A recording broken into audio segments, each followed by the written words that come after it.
Of the basic knots, the easiest to tie that I think everybody understands is a half hitch.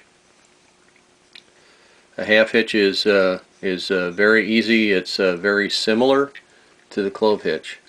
So the clove hitch is just a couple of half hitches, one forward and one in reverse. And a half hitch, the one of the really neat things that can be done with a half hitch.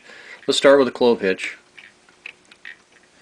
And in a lot of swords, a lot of sword handles will have half hitches that are tied in sequence and then lacquered and laminated as a handle. So that's done by tying a loop that closes on itself. So there's one, and you'll notice that the loop closes very nicely with the beginning clove hitch, and if you stack those on top of each other and keep going,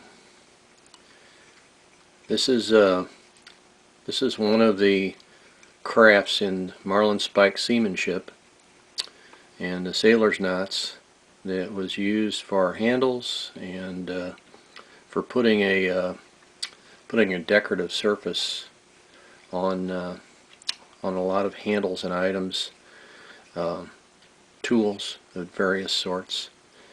And the half hitches, by their nature, the way they stack, they end up making a very attractive covering for wooden and metal handled tools.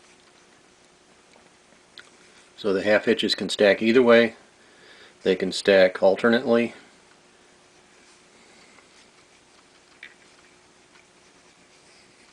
And it's a way to put or place a decorative and functional soft handle on a tool.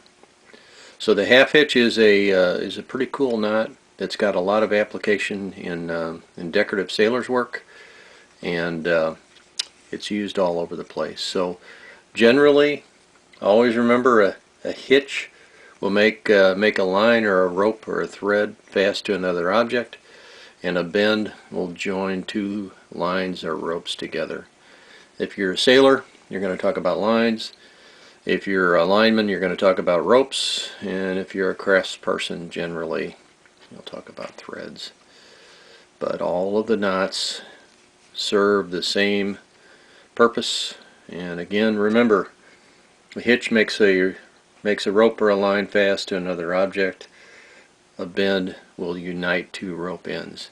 So we're working with hitches today, and the other selection of the half hitches that has a lot of application is the lark's head. And the lark's head will have a loop, and that generally in marlin spike seamanship will be called a bight.